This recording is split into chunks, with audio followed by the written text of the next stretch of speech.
Magandang araw, mag-repot tayo ngayon ng ating mga rooted Ficus florendana. Well, susubukan natin silang ibenta, no? Ilalagay natin sila sa maliit na pot. Actually, root na ako nito, 8 pieces last week. At kinuha lahat yun ng kasama ng sister ko. Ipapamigay yata sa mga ka-office mates niya. So, sumahan niyo ako. Papakita ko sa inyo kung paano ko ginagawa itong procedure na to. So, ito yung mga kailangan natin, mga maliliit na pots.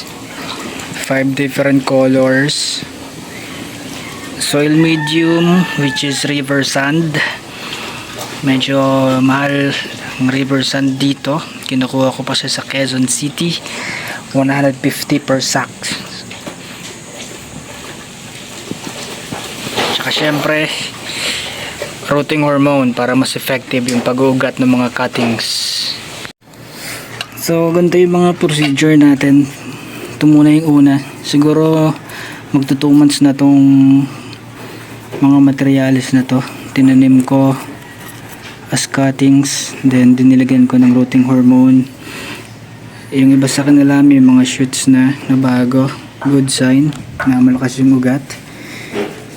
Yung iba wala pang signs ng new shoots, pero up to now hindi naman natutuyo yung ibang daw nila, so mukhang buhay naman.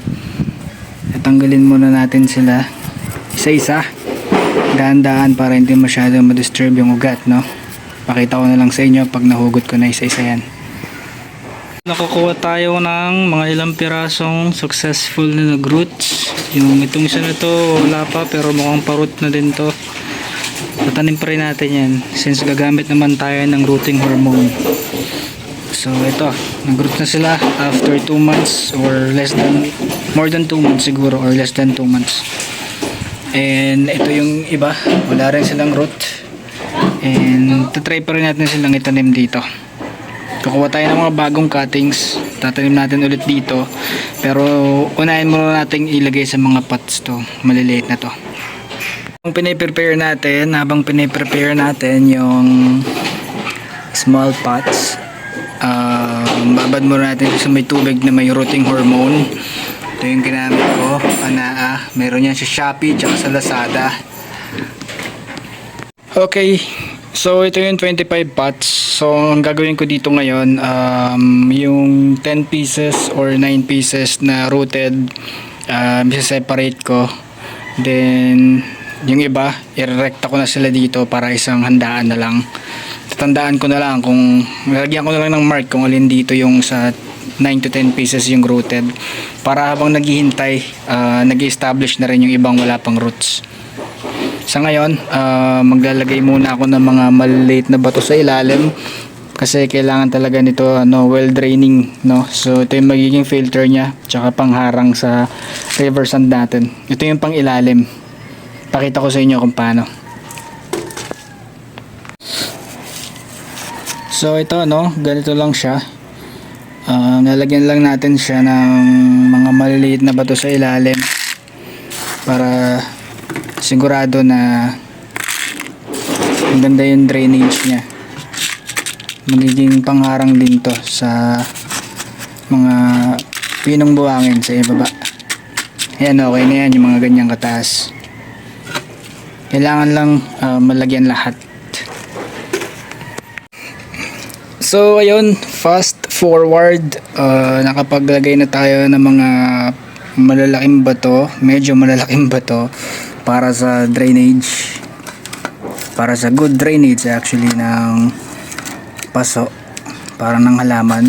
And itong method na to usually ginagamit din sa pagbabonsai, para importante kasi na maganda yung drainage ng bonsai material para maiwasan yung pagkabulok ng puno or ng halaman, ng ugat ng halaman. So next step natin is maglalagay na ako ng river sand, tapos tanim na natin yun. So ito, nalagay lang natin yan sila, tapos lalagyan na lang additional na sand, ganyan lang. Tapos mag-add tayo ulit ng panibagong buhangin para establish siya. At ayun na nga, naipat na natin yung mga rooted na 10 pieces. Yung iba, rekta na lang ako sa mother plant para itanim. Pero itong batch na to is pang out na kagad. So ayun, pagkatanim nito, rekta na agad to, direct sunlight, pwede na. Gusto talaga nila ng araw. Pwede din to pagka indirect sunlight sa mga patio, sa mga terrace, basta may liwanag ng araw, goods na goods yan. Ayun, sana nagustuhan nyo ang ating video today as tutorial. Ito yung pinagkakaabalahan natin pag naka-off tayo sa pagbababoy. So yun, libangan. Maraming salamat. Thank you.